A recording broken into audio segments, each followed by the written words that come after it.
Oh, shoot. Over there. Crystal, Hey, what's going on? How are you? doing good, doing good. Good. Hang just a sec here. I need a little more volume out of you.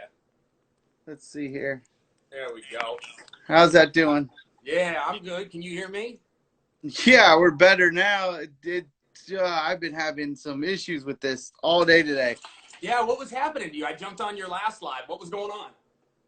It just wasn't allowing me to. Everyone was not able to see. It was skipping. It wasn't working. I had to reboot my whole phone. And so hopefully now we're good to go. You're coming in loud and clear here. I got you nice and clear. Good picture. It was better than the last video I was on with you. So it looks like Yeah. things are working. So, Good. Crystal, first and foremost, thank you so much for joining us. It's an honor to have you on here. I'm excited to talk to you about a bunch of things, but first and foremost, if you can kind of let everyone know, I know you're out in Texas, but if you can let everyone know kind of how you're doing and what you've been doing with the stay-at-home orders and everything that's been going on the last couple months. Yeah, so with Ruthless, I've just been staying home. We've been trying to get our online presence better. We have started using the Diamond Kinetics prior to this happening, like a month before it happening. Yeah. So it kind of worked out. We were only able to get Texas up and running, but now we're finally getting the rest of our states up and going with Diamond Kinetics. So that was one avenue that we've been using. We do online lessons, online work through Zoom. So we've been doing a lot of Zoom practices. We also do the live. I do the live feeds Monday, Wednesday, Friday now, where I've been able, before it was every day of the week until we got everything up and running. Yep. Tapered that down to Monday, Wednesday, Friday. I do a little art class on Tuesdays and Thursdays sometimes to get the kids kind of mix things up. So I'm very artistic. I grew up wanting to actually work for Disney. So I used to do a lot of cartooning, a lot of stuff. Drew that in the background there. So Yeah. just a lot of little things that we do to keep our kids motivated. Really, that's what we've been doing. We just brought on Coach Arna from Kill Fit. He's actually out in Los Angeles. And he was up at 6 a.m. running a workout for all of our kids through Zoom. So yeah, it's been pretty neat. We've just been staying as busy as we can. Yeah. No, I saw some of the stuff. I jumped onto AK's page and saw what you guys were doing this morning with all the workouts and stuff. She had some of it posted. That looked insane. So that's really cool that you are offering that to your players and giving them an opportunity to, not only train at home, but an avenue to train at home. Not just do it on your own, but hey, here's somebody who's going to help you. Yes, so we can post the workouts. It's one thing. We started off that way until we were able to get Arna on board. He's always been with Ruthless as far as when we were in Los Angeles when we first started. He used to come to practices. Then he's been working with his gym, working on his doctorate.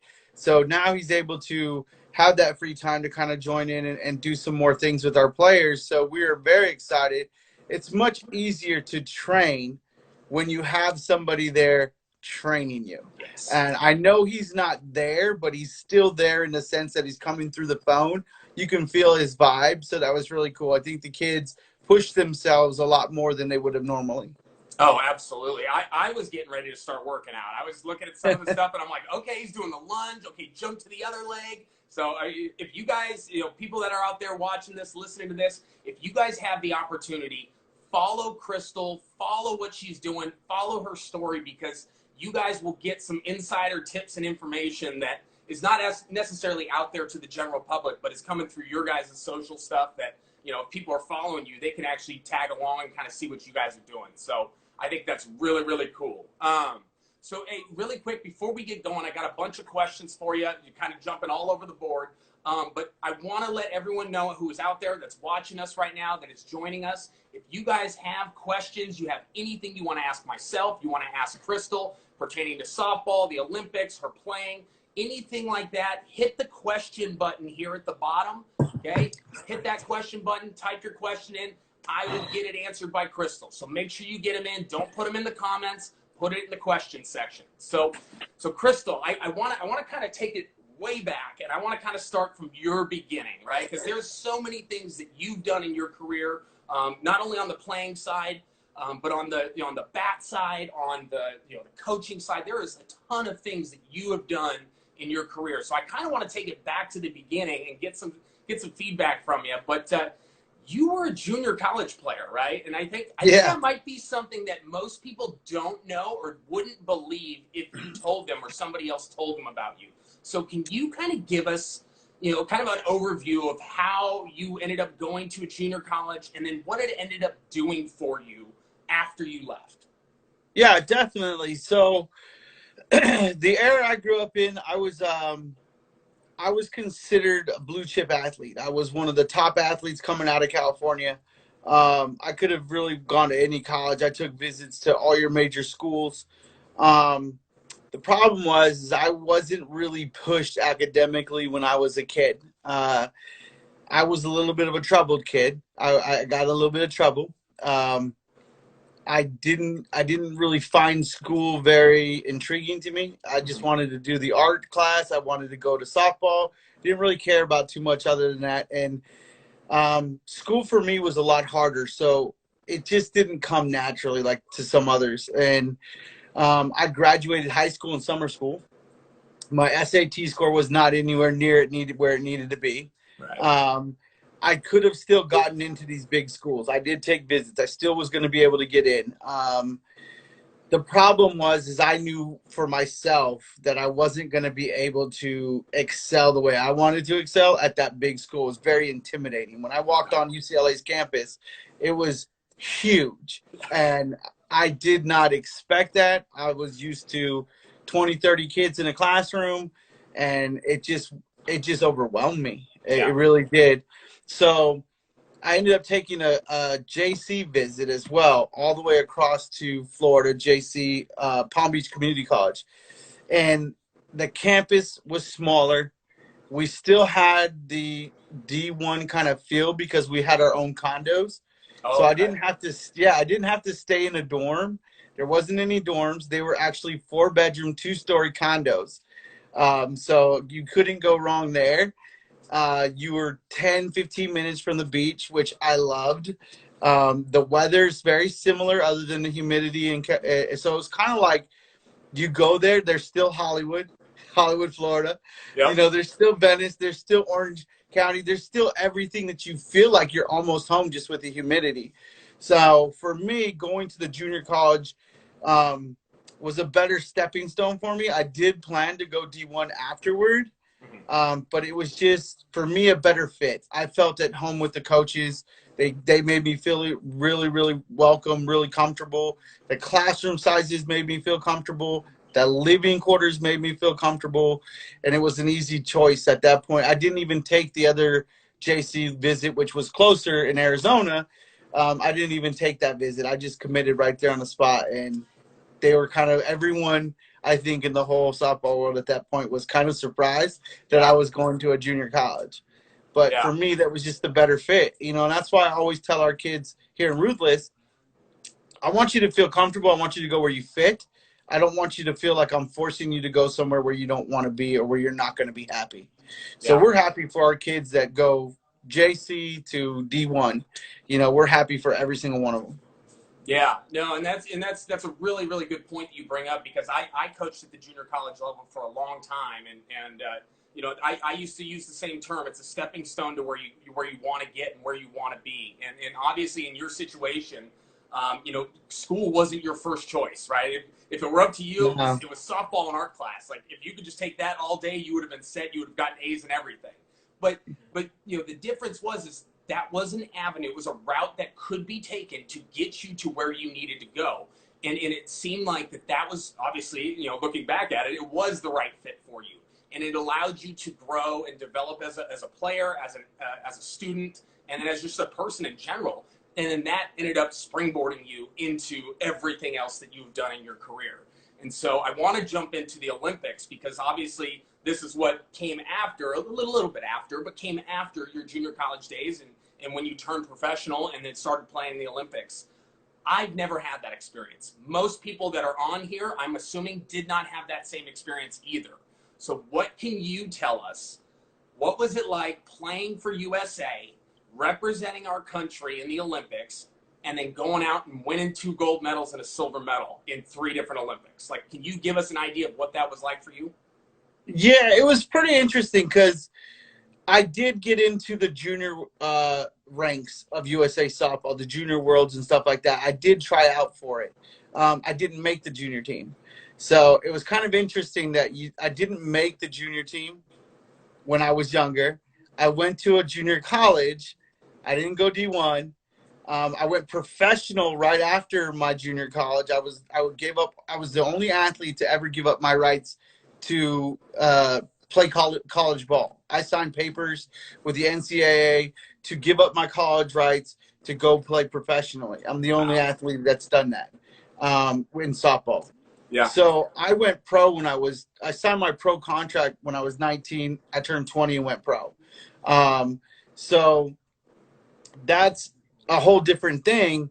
And then getting called back was what was interesting. I got a call to go to USA softball after my first year of pro ball. And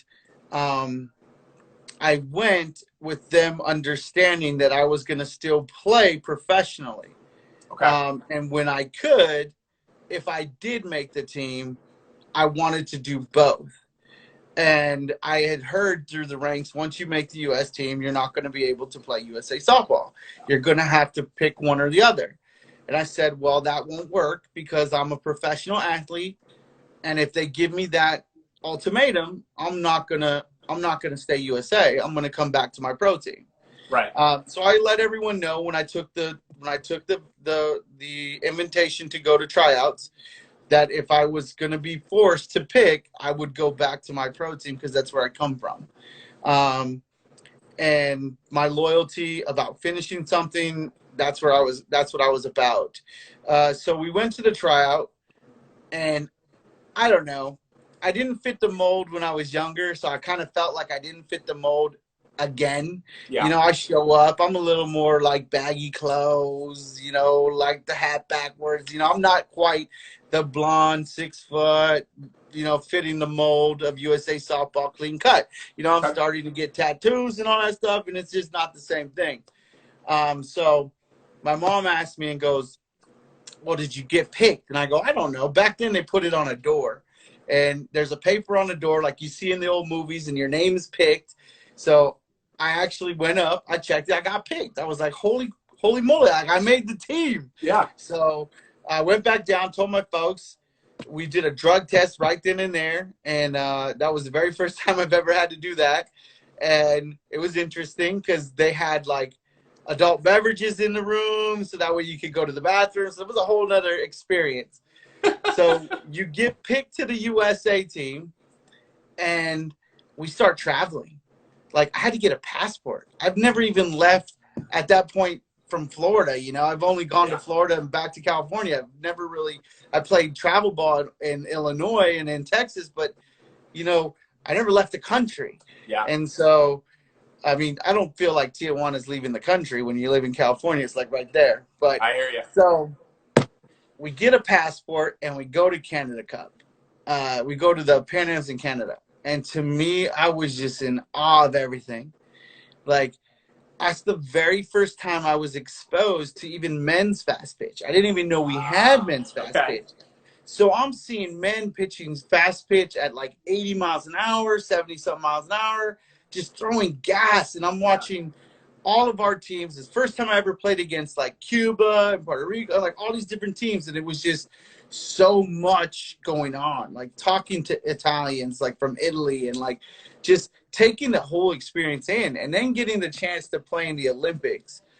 And you magnify the Pan Ams, and you magnify the Worlds, and you magnify all that by 100. Like, we walked in, and I'm not gonna lie, we have our own quarters. So we're the United States. We are like the biggest country there, right? And it's us and Canada are normally the biggest countries in the thing. And I think we had like over like 3,000 delegates or something like that between all of us, between the players and the people that keep us running, which are the trainers and everything else that goes on. The whole staff. The whole staff. I mean, people don't realize like the fraction of players, the staff behind us we appreciate them more than anything, because without them, it wouldn't be us. Yeah. And there's literally like 2,000 of them and only 1,000 of us, you know, or 1,200 of us. So it's really amazing. And it's the first time I was really pumped about the opening ceremonies, right? Yeah. And you see it for so many years. My grandmother was big in the Olympics, so we always sat down. We would watch the Olympics, and you see the whole thing. Well, we don't get to see that, and people don't realize that. Yeah. Like, we're sitting in a holding tank. We're the United States, so we're like almost last in the alphabet. Yep. So we sit in this arena. Everyone's enjoying the whole thing that's going on. Then they call us. We walk out, and 20 minutes later, it's over. It's done. It's like we get back on a bus. We just sat for hours to go out for like 10 to 15 minutes, 20 minutes, and go back on a bus and go back for hours. Like, it was just crazy. So it's like, wow, we didn't even get to see it.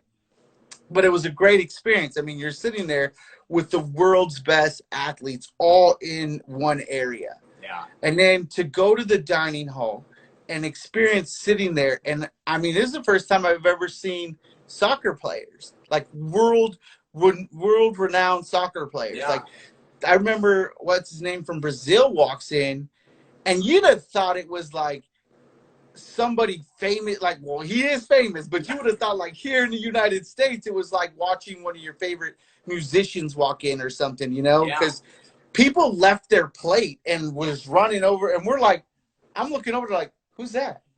Like, I mean, I felt stupid. I'm like, I should know him. Like, everybody's going to get autographs, you know? Right. And then you see, like, I remember seeing Yao Ming walk in there for the first time, you know, and he is huge. And it's like, and then you see a bunch of different people. You see Kobe Bryant, you see all these different people, and it's like, it was just amazing, you know, to be around all those people. So it was just huge. And then when you get in the arena and it's your country against their country, and it didn't matter who we were playing, it seemed like everyone was against us. Oh, yeah. It seemed like everyone was against us. And it was the craziest thing. Like, we could be playing Australia, we could be playing Japan, and if there was anyone from anywhere else, they were against us. Yeah. You know, cheering against us. Oh, so man. it was constantly, it was just an amazing experience all in all. Like, I remember the very first Olympics, when I first walked out there, the crowd, the chills you get, the fact that we had won 3 games and then we lost 3 games in that first Olympics. Here, I don't know the rules, and I'm thinking, shoot, are we done? Yeah, are we out? We lost the first one. I thought we were done. And I remember Coach looking at me, and Coach Ralph Raymond, and he was like, no, we're not done. And I'm like, you little Italian guy, right? And then we lost the second one. Any tournament you play, 2 and you're done, right? Right, usually. I said, we lose. I look at him, he goes, nah, Bustos, we're not done. And then the third one, we lost the third one. I looked at him. I thought I was crushed, right? And he was like, we can't lose anymore. And I was like, all right, now I know. Now we're like, let's get the show on the road. And, I mean, we were beat up. Like, we had worked our butt off playing 17 innings, 14 innings, 15 innings.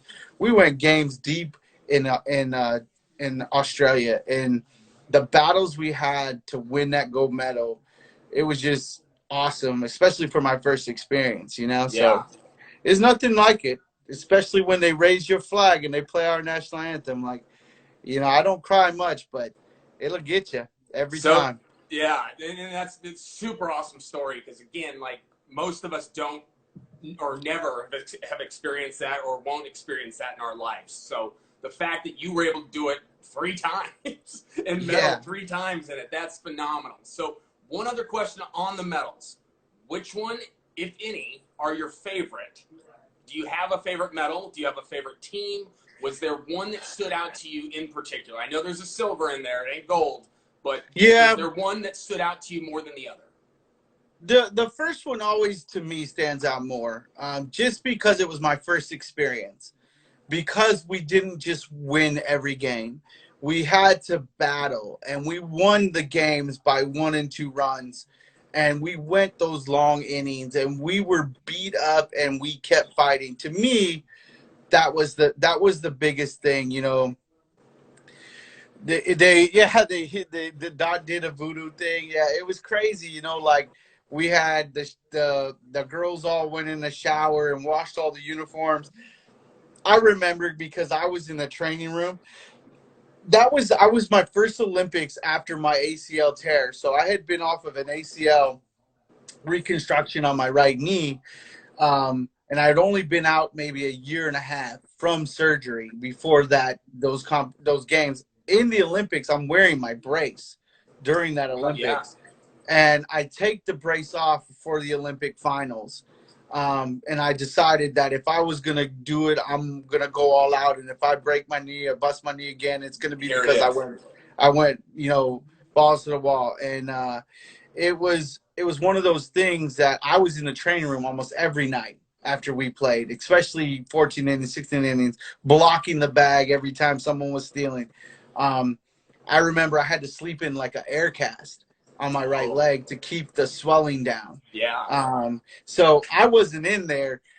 They were doing all that, and they told me, they came over and they said, we need your jersey. So I give them my jersey. They went, did their thing. But it was crazy because we did all those different things. I mean, and to me, that's just the most special because we worked really hard to get those. Yeah. Yeah, no, and I would never say anything less than that. You guys busted your butts to bring those home for the USA, and you guys should feel really proud about what you guys did for not only yourselves but for your country. It was awesome. So staying with that, I want to know: do you still talk to a lot of the players from those teams? Do you still stay in touch with them? Who have you made like really solid friends that you still stay in touch with? Who are the people you still interact with today from those teams? Yeah, I mean, we have a handful of people that I still contact with and still stay in touch with, and we talk frequently. I was actually on the phone with Lori Harrigan last night. She reached out to everybody again during this time, and I talk to her frequently. I'll see her at least twice a year, normally going to Vegas, and I'll see her. I'll hang out with her. Finch I was on the phone with yesterday as well. So me and Finch, we're really close. We hang out a lot. It's really hard to stay in touch with everyone's schedules, but we all text. Like I stay in touch with Tasha and Lovey, and we all stay in touch at some point. We're all talking at least once or twice a year still.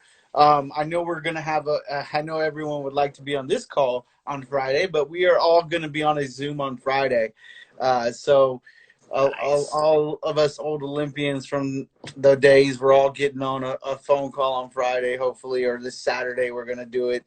But yeah, so we all stay in touch. We're like family. At the end of the day, if anybody needed anything, we could call anybody at any moment. So that's what's really cool. That's awesome. And again, I mean, that's what teams are. That's you guys all came together for a common cause, and look what came out of it, right? Obviously, a successful campaign in the Olympics, but lifelong friends that you have that you made through those teams that you may not have interacted with otherwise. So it's really cool that that's still going on, and you guys still have the contact that you do have. So hey, one quick turn here. It's still about you playing softball. I want to know, because I've never asked this, but I want to know how you got the name the Big Bruiser. How did it come about? Who gave you the nickname, and why did it stick? Honestly, I don't know. I think that happened during one of the campaigns, one of the Olympics. Somebody actually used it, I think. And the very first time I heard of it is a clinic in Hawaii. Honestly. Really? I went to do a clinic with Sports Stan in Hawaii, and he was like, is it cool if I put the Big Bruiser on a shirt, and this and that, and advertise? I'm like, sure. Like, where did you get Big Bruiser? And he's like, well, that's what they call you, right? I'm like, who calls me that? He's like, it's all over the internet. I'm like, really? I was like, that's the first I've heard of it. So, yeah, it's just something that kind of stuck from one of the some PR guy gave you a nickname, and it stuck. Yeah. What is your take on it? Do you like it? Do you dislike it? Or is it whatever? To be honest, I think it's cool. I mean, it is what it is. Like, I mean, it's kind of cool to get a nickname from somebody, I just would like to know where they got it, like, eventually. So if you're listening, I'd like to know how you came up with it. Oh my gosh. All right. Well, that's cool. I thought there was more of a story behind it, but that's even No, better that there was actually, no story. the bigger one was just got Bustos. Uh, So that's why my email is got boost. Well, we won't go all through well, everything because then everybody will have my email. hey, your But Instagram has got Bustos. yeah, and my Instagram has got Bustos. That actually happened in 2004. My cousin hung a sign down the left field line that he had wrote on a sheet that he got from his hotel and put "Got Bustos" on it and hung it down, and that stuck forever. Like we have shirts with it. It was Is used that on. like got milk but got Yeah. Bustos? Yes, exactly with the question mark. So that Oh, stuck that's for the awesome. longest time. So Okay. yeah, Well, hey, I like that. That'll work. I'll take that. Yeah, I got Bustos. Hold up the sign. I love it. No, you don't have her. That's why we're winning. yeah. Oh, that is cool. That is cool. All right. Well, hey, again, guys, I saw some questions come in. We will get to those at the end. Keep sending them in. I got a few of them that we'll get to once we start talking a little bit more about Diamond Kinetics here. But taking a step back here, obviously we finished up our playing career. We said, all right, let's hang them up. But you still wanted to be involved in softball. You still wanted to do something to give back, to provide a service to players, to coaches, to families.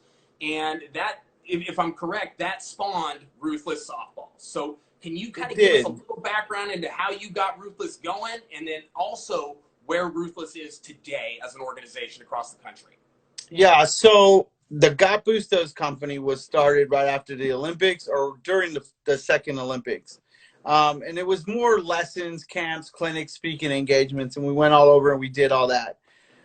When I actually went back to Los Angeles, moved back home, and decided I was going to do lessons there, we started off doing lessons under Got Bustos, but then I wanted to do baseball and other sports. I had aspirations of getting into more sports and helping, professional Olympic athletes stay relevant and actually be in front of the kids' eyes and be accessible to the youth.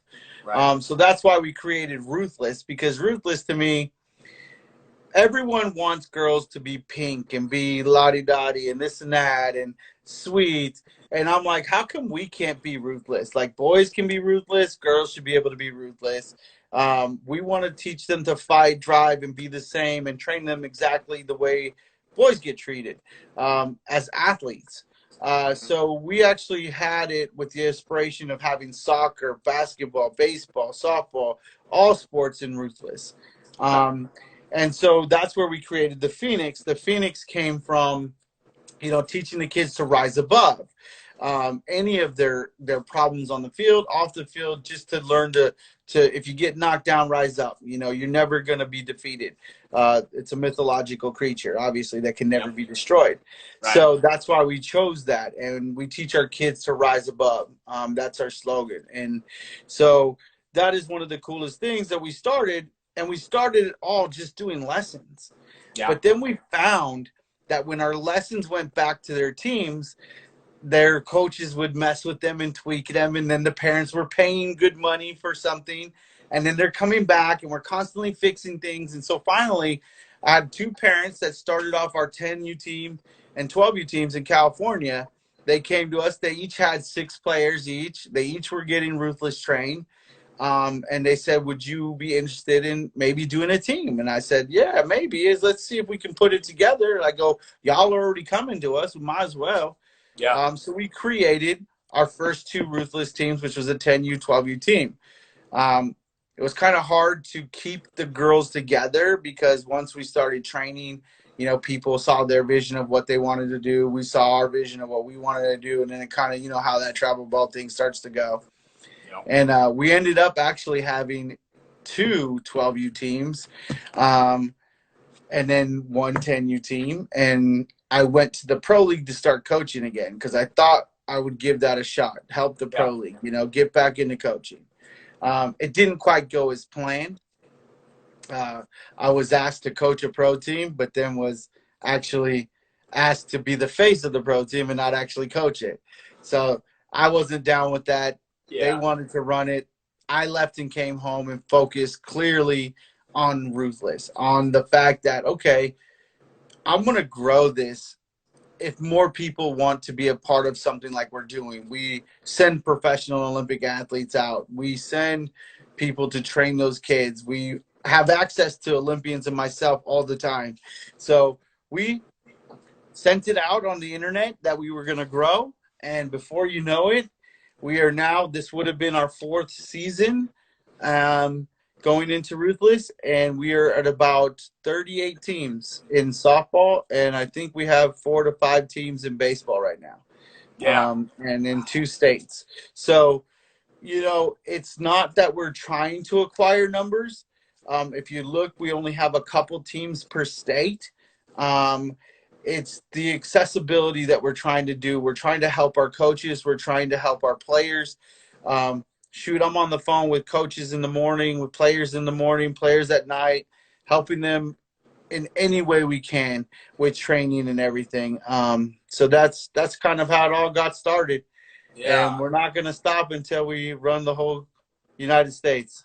Yeah, no, and I love it. I love it. And that's the one thing you brought up there that I want to just touch on really quick is the fact that you are putting not only yourself, but other former professional athletes, softball players, former Olympians, you're putting them in front of these younger players.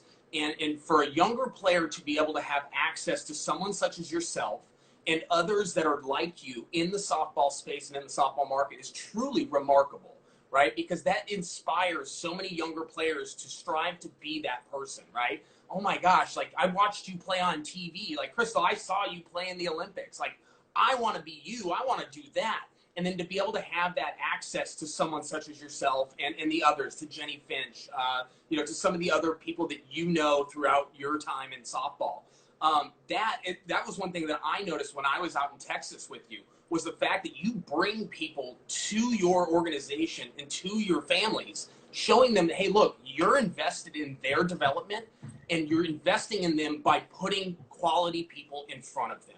And that to me has been one of the things that stood out the most when I saw your program first operate, and the things that you've talked to me about is the fact that you put these people in front of the younger generation of player, which I think at the end of the day is huge in getting people to stay in the game of softball and develop. Would you agree?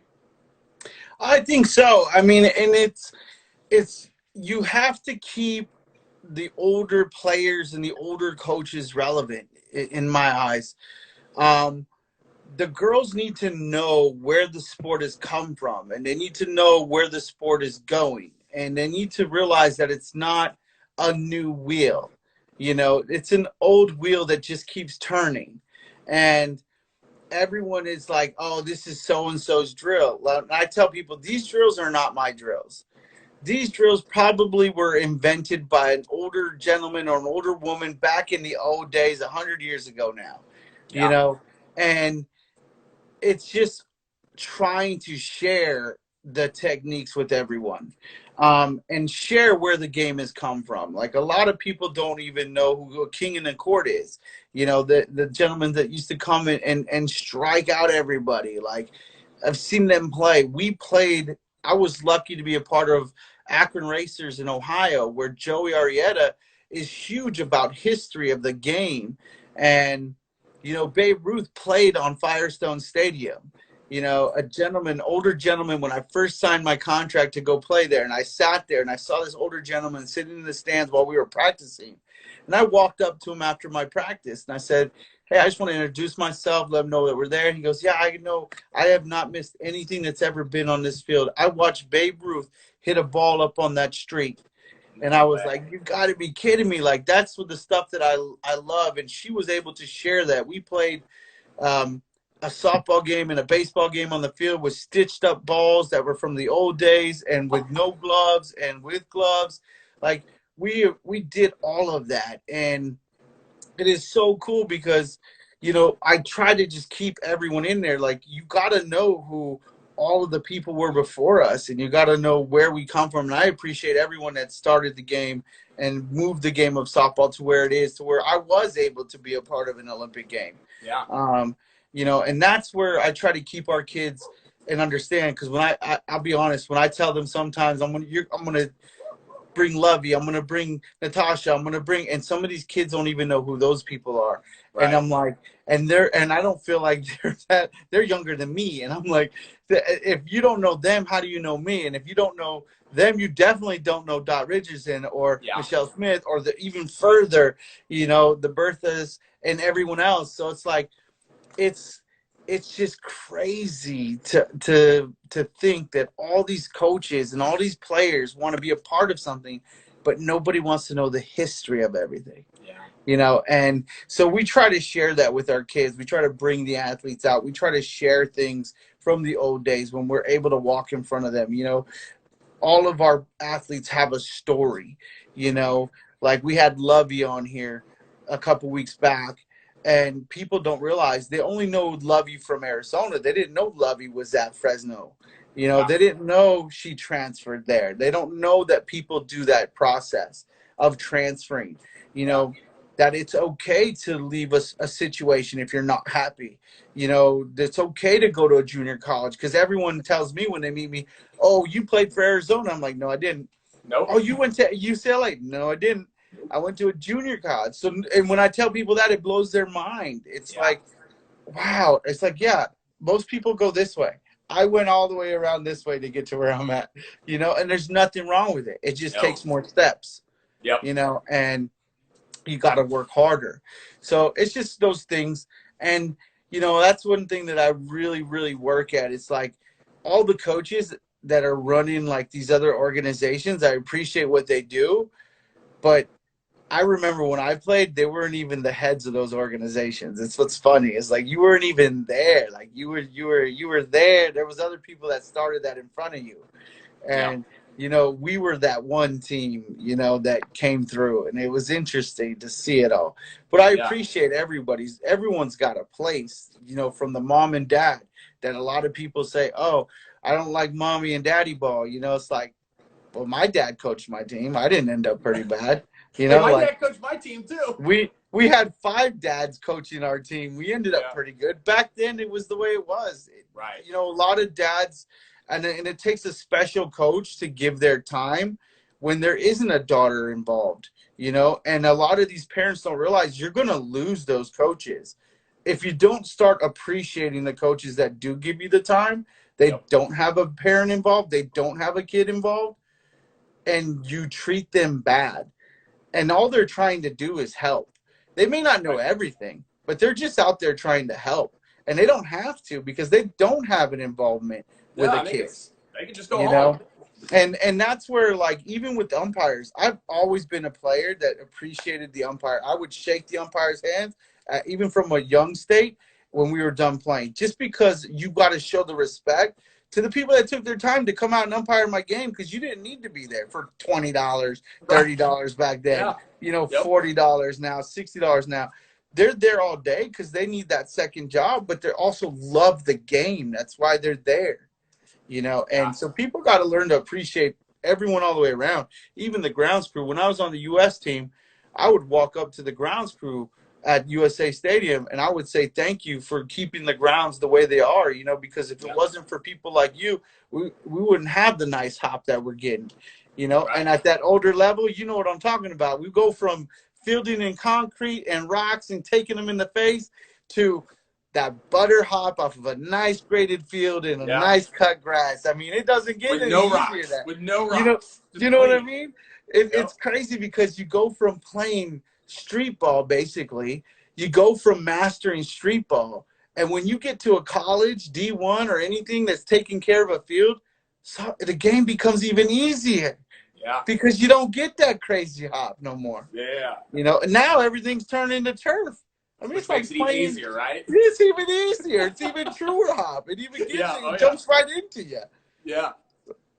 So obviously the field changing, that's obviously been a big thing for you, because when I grew up too, I mean, we had to do our own field maintenance. And I know at some of the younger levels that is a responsibility for a high school team, some colleges, things like that. But once you start getting up in those levels, other people are doing it for you. So it's nice to have those people, because I don't like doing field work, but I know it needs to get done. But if someone else can do it for me, showing that kind of respect to them is obviously going to pay dividends in the long run, because at least if you're given the respect, most likely it's going to come back in return, right? Exactly. So, Like I used to bring the grounds crew at the junior college when we were coaching. I used to bring them drinks, coffee, whatever they want, cookies.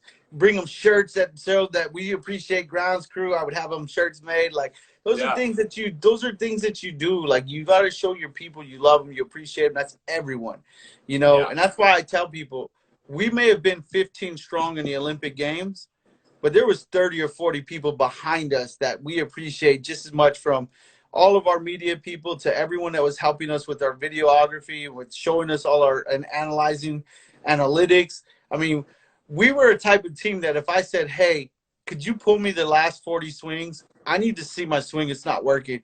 By the end of the day, we had a DVD. Yes, we didn't have it sent to our emails. We had a DVD yep, with 40 swings on it from the last game. If we wanted 40 swings off of drop balls that I took, that someone pitched me a drop ball, I could have 40 swings of me swinging at drop balls. Like we had such an amazing staff, and that was once Coach Kendrea got involved. He utilized every aspect of the game, and then you saw it change. I mean, shoot, we beat everyone 51-1 in the yeah, 2004 Olympics. great, He's a phenomenal coach. He takes the game to a whole nother level. He brings elite athletes together and lets us fly. He yeah. basically taught us how to not just play, but to soar through the sky and play at a whole nother level.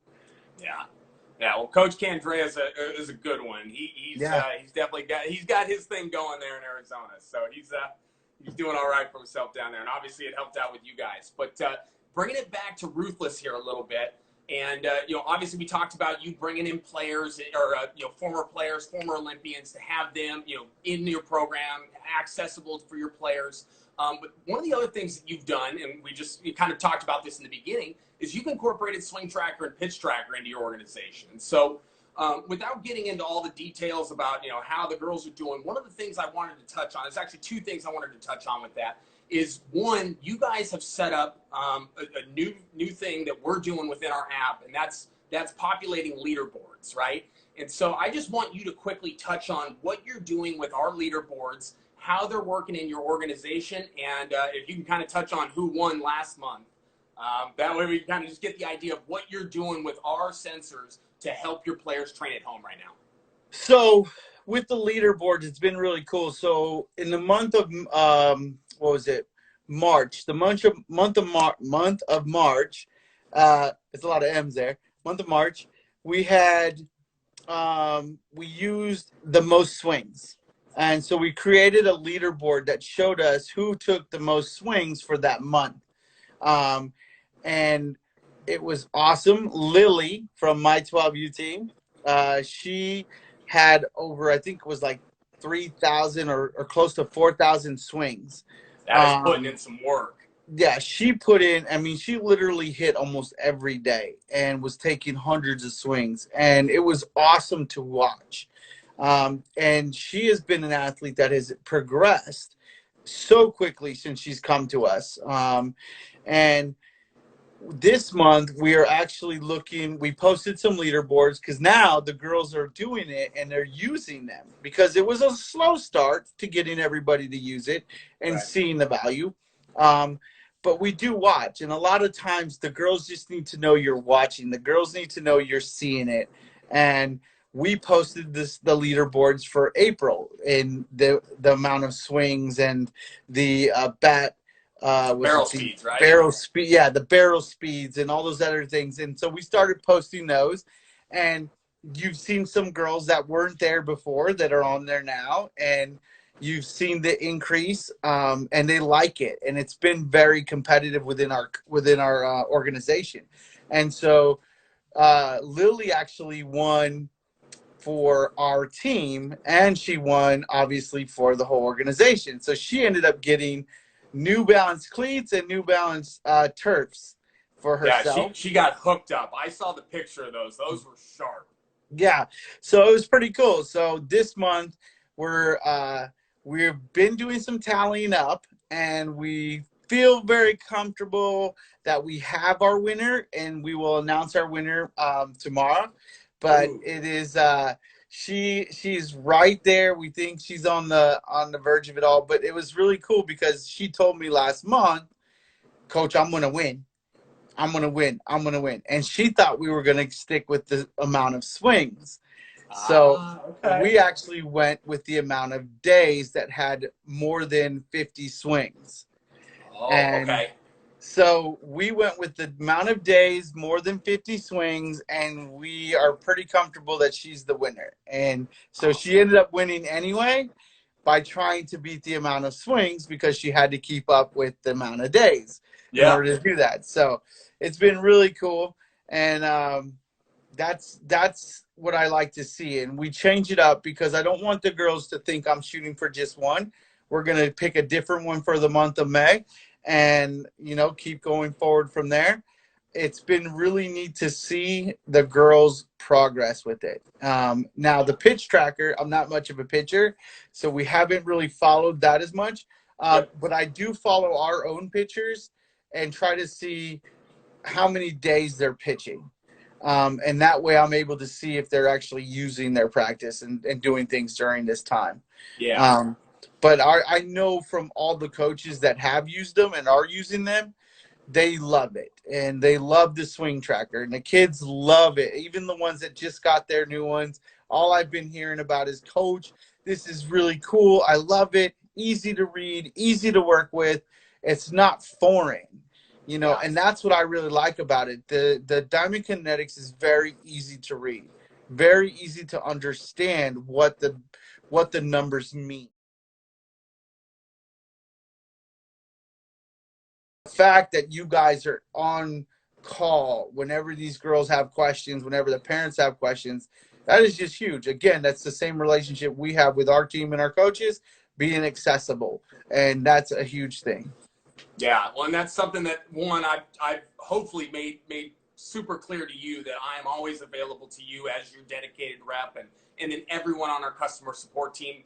Frankly, everyone in our company is at your disposal. So Yeah. it's awesome to hear that you guys are loving it, that you're using it. I love the fact that you guys are utilizing the leaderboards because that's why we put them in the app now. So that way you guys can quickly see them as a coach. You can see top to bottom where all your players are at. And then as a player, you can pop right in there and see if you're number one. Or if you're not, how are you going to get there? If it's barrel speed, we got to start working. If it's swings, we need to take more, right? But it's about creating that accountability and then creating some internal drive to compete, right? And so that's what I like about what you guys are doing with it and how it's been going. Because again, I think the prizes at the end are pretty sweet if you ask me, because I want a pair of those dang New Balance shoes. So it's really cool with what you guys are doing with that. We're super excited to see that. And we see the swing counts going through every day. I check them every day for you guys. I look at them, 3,000 swings in a month. That's crazy. But now think about that. If every player is doing that, right? Yeah, and that's what I'm shooting for, and that's what I like to see. We have about maybe, I think it was 5 or 6 or so that have above 2,000 swings, and then we have a few that are at that 1,500, 1,800 swings, which is still good. But once the whole organization is going at that 3,000 swing mark, I mean, we're gonna see the difference. Yeah, definitely. And then one other thing on Swing Tracker, because I know you weren't a huge fan of sensor and sensor technology at the beginning of when all this stuff started happening, but Diamond Kinetics ended up coming out with a feature that really resonated with you called Swing Fingerprint.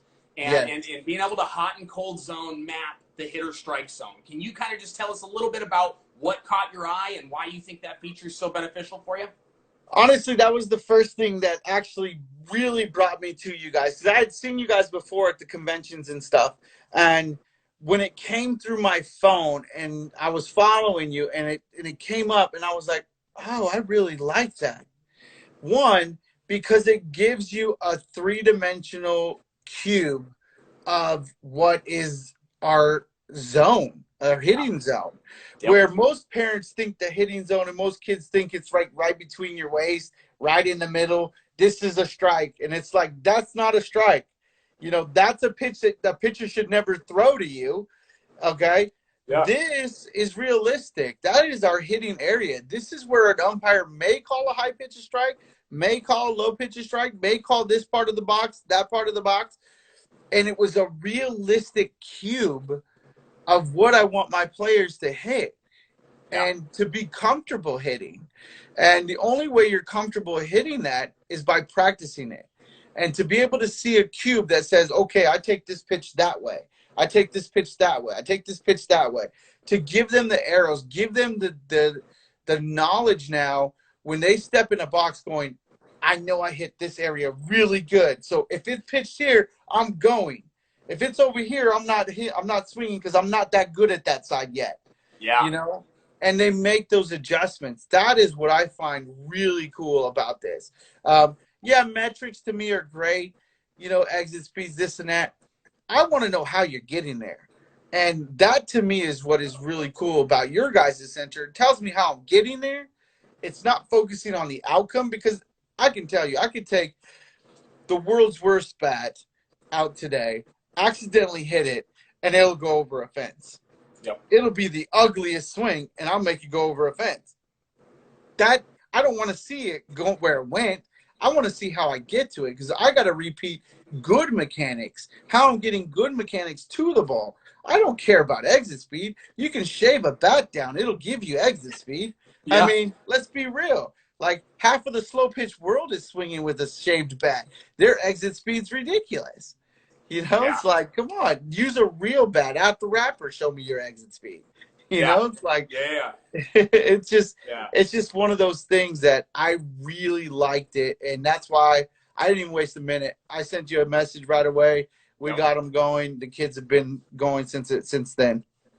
Yeah, no, and that's awesome. And again, like that's what drew you to DK. That's what got Ruthless on board with our stuff. We're so happy that you guys like it, and we're going to continue to make things better for you guys, and obviously for everyone else out there who's using DK. So really, really cool stuff. All right, we got about 4 more minutes here, but I want to get some questions answered. Definitely. I got some questions coming in here. HC softball. What was the strongest pitcher, or let's say what was the best pitcher you ever faced? The best pitcher that I feel like I ever faced outside of our country, by one of the other countries, I would say would be Melanie Roach from Australia. She was by far one of the best pitchers I ever faced. You know, Ikika Ueno became a better pitcher in 2008. She was a faster pitcher. But I think if you're looking at the mechanics and the way a ball moved and breaking the smart of a pitcher, Melanie Roach is like facing Lisa Fernandez. And to me, Lisa Fernandez is the world's best pitcher, because she will beat somebody here and knows what to do. And hey, when you say that, that's exactly where Lisa's going to beat you first and foremost. Is right there. Yes. And so for me, that was like facing Lisa on the other side. She was as good, I feel, as the rest of them. Was there a particular pitch that she threw that you had a hard time with? I mean, you didn't have a hard time with very many pitches. I still hit her, but I'm saying she kept me to more ground balls. She kept me to more line drives. I can't remember if I took her yard. I might have maybe once, but I don't remember taking her yard as much as I did most of the other pitchers. You know, she kept me on my toes and made me swing at a pitcher's pitch. Okay. All right. Yeah. That's all right. So that's a really good answer too. So I got another one here. It says, with data loggers, what metric do you focus on first? Bat speed, rotation, plane, attack angle? So I'm going to kind of change the question up a little bit. Aside from swing fingerprint, is there a metric that you like to see your players, striving to reach its highest? Is it barrel speed? Do you want to see a good plane? Is there one metric that we capture that you would recommend people to focus on? To be honest, I like them all. And it all depends on the age group I'm working with.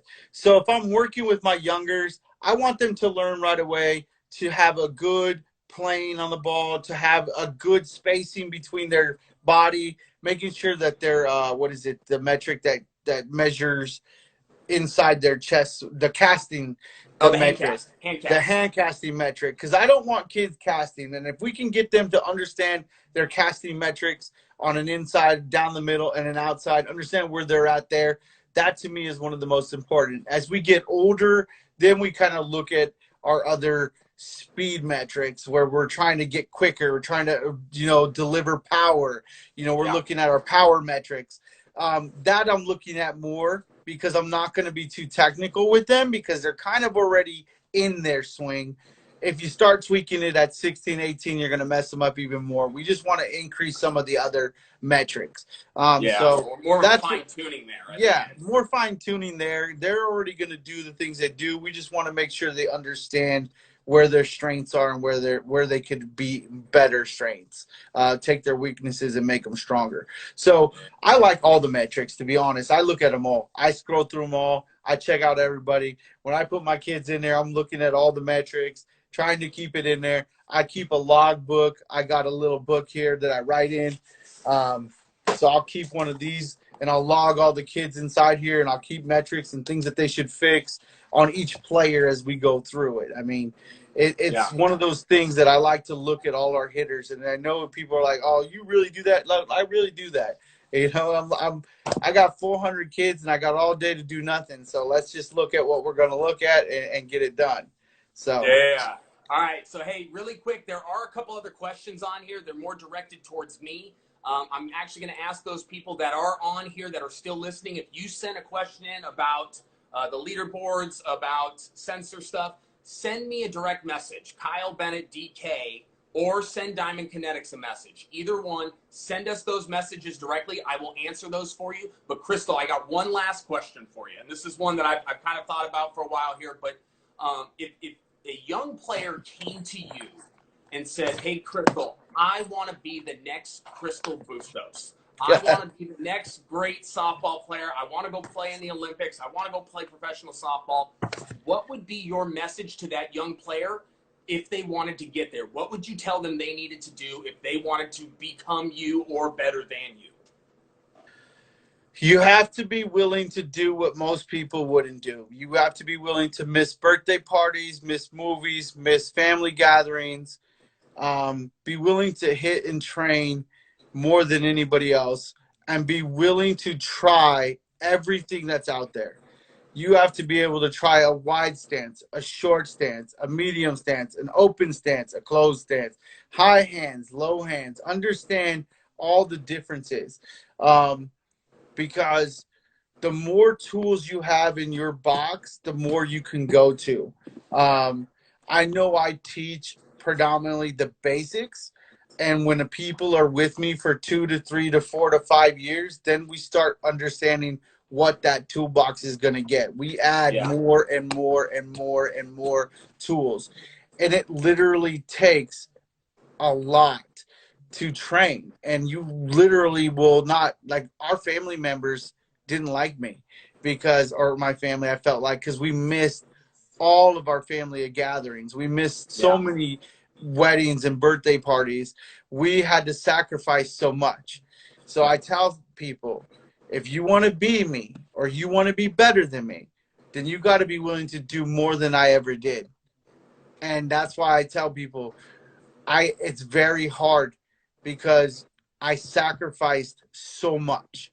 And you have to be willing to put yourself first. And I know this sounds selfish, but you got to be putting yourself, your training, above and in front of everything else.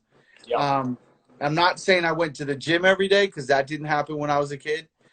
I literally went to the batting cages. I would hit in the backyard. I would play games that were going to enhance my throwing skills, my fielding skills, my running skills. 10 seconds.